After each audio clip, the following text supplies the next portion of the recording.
Photoshop me.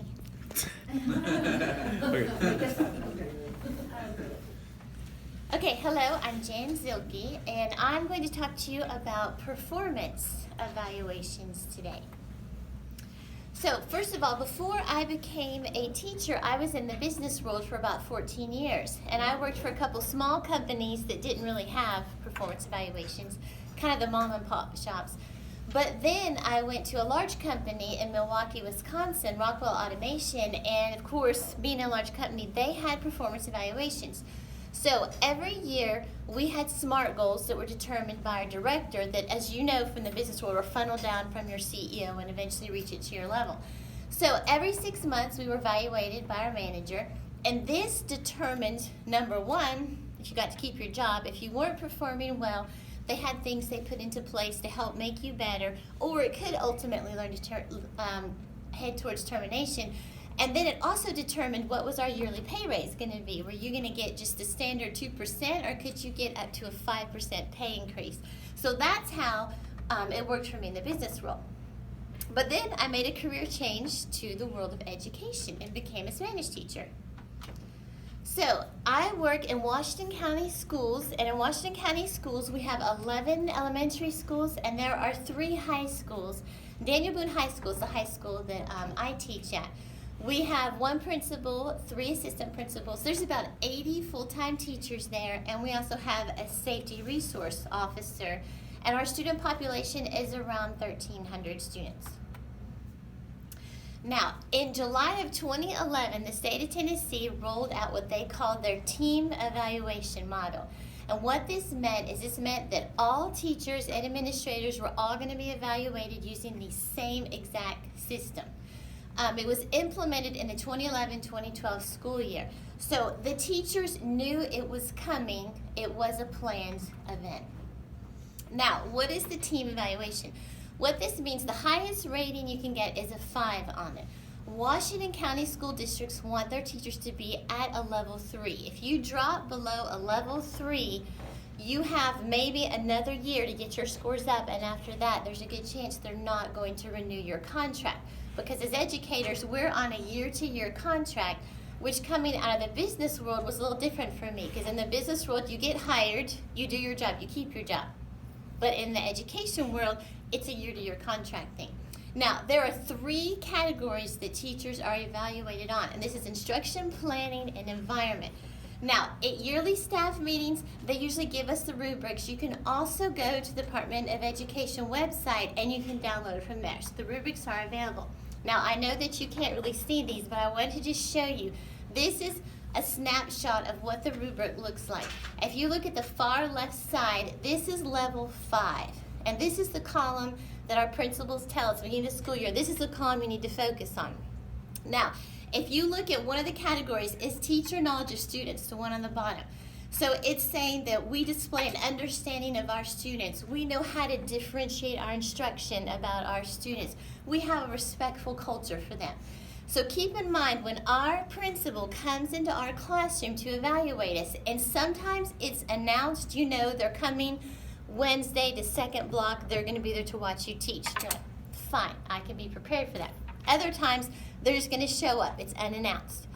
So we are having to manage all of our students. I have 36 students in the class, so I am making sure they're paying attention, they're not on their cell phones, they're not touching each other, they're not talking when I'm talking, they don't have their hats on, they don't have their hoodies up, teaching them Spanish and trying to stay in this category 5 all at the same time. This is the world of teaching. We love it. Okay, now, why do we need these team evaluations? What was the purpose? Well, what research was telling the state of Tennessee is that teachers have the highest influence on student achievement. We spend all day with them.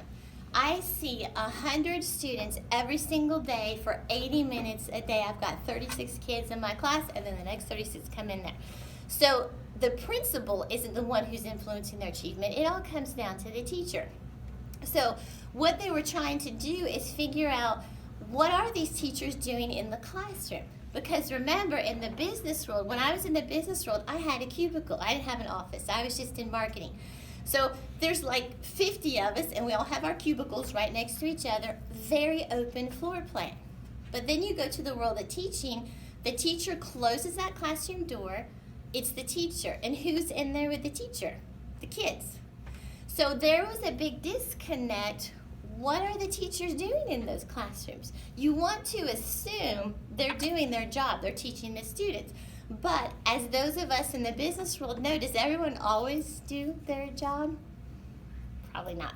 Okay, the same thing's kind of happening in teaching. So they wanted to get the big picture, what's happening in the classroom, and how can we continue to improve our student achievement. That was really what it was about. Now, was there resistance to implementing this new process? Well, of course there was.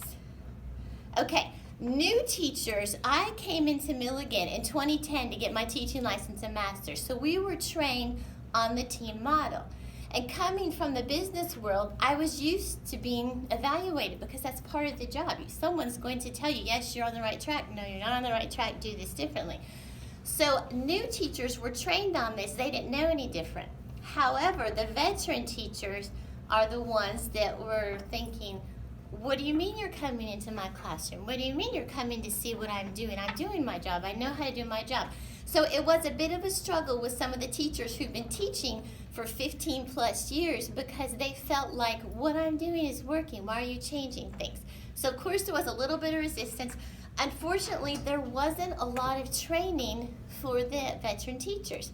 They basically, as most things in education happen, were told, by the way, here's what we're doing, welcome back to school. So they were given the rubric and said, be prepared, we'll be showing up in your classroom. One is announced, one is unannounced, we'll let you know. So that's kind of how it went for the veteran teachers. So there was a little bit of a struggle there. Now the positives, more accountability. The teachers, all of them were being held accountable. No one was exempt. Just because you taught for 30 years and I taught for 2, we still had evaluations. So there wasn't any difference anymore. They were holding all teachers accountable. What I liked coming into the profession is there was feedback. Because when you're teaching in the classroom, all you have are students. You're not going to get feedback from them that, oh yeah, I like what you said, Ms. Ilke. That was really funny. Well, that's not telling me, do you understand Spanish? Are you learning this language? Are you with me? Are you not?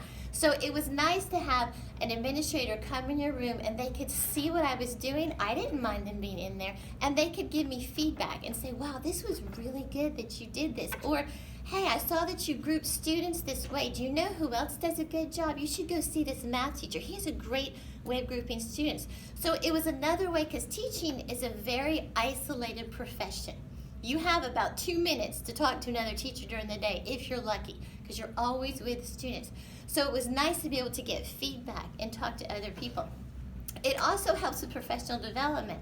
When my administrators came into my room and saw what I was doing, I could then go to them and say, hey, there is a World Language Expo in Boston. Do you think the school district would let me go attend this for a few days? I'd really like to go and pay for it. And they're like, yeah, I think they would.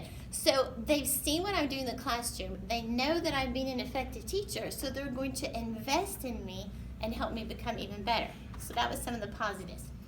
Now, the outcomes of these team evaluations. Well, the teachers' attitudes over the last 4 years have changed a little bit. You have to get through that change process. The first year, it's new, they didn't like it, they didn't understand it, they don't know why they had to do it. But now we're way past year 4, and the attitudes have changed. They're like, sure, come in my classroom, whatever. There's more collaboration among colleagues, because now when you do something, you can go and talk to somebody else and say, oh, hey, how are you doing this? Or can you give me some ideas about that? Is the program a success or failure? I think it's still yet to be determined, because we're only into about the 6th year of it now. So I think it's still yet to be determined. There is a lot of administrative support. Since they come to your classroom, they see what you're doing, they see you engage with the students, so they can offer you guidance, tips, advice, and like I said, the big thing is more professional development. From my personal perspective, I like that we are held to high expectations. The positive feedback is always something good to hear, and is providing other opportunities. Thank you for your time.